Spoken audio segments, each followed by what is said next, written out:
People with panic attacks. Has anyone thought you were faking for attention? It started in third period.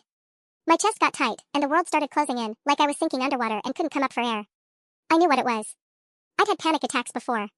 I raised my hand, barely able to speak. Ms. Bradford, I whispered. I need to go to the nurse. She rolled her eyes without even looking up from her desk. Again, she said loudly. You just want to skip my class. Sit down. The other students laughed nervously.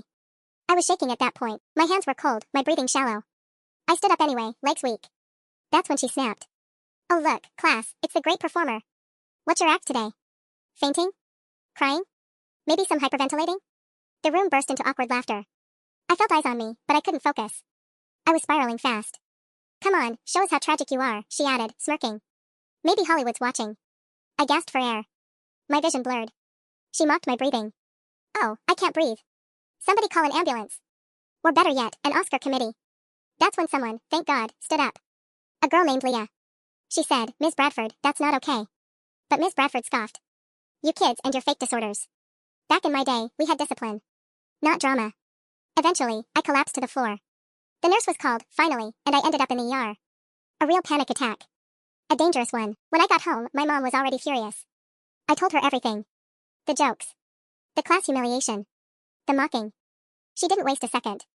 The next day, I reported it to the school administration, with a written statement from Leah and 2 others who saw it all. Turns out, Miss Bradford had a history. Other students.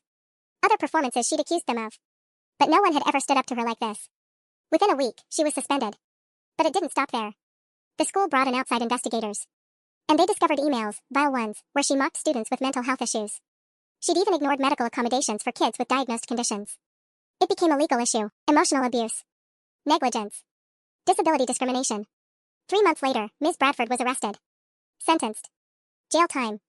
Not because of me alone, but because no one stood up until now. They tried to silence my voice.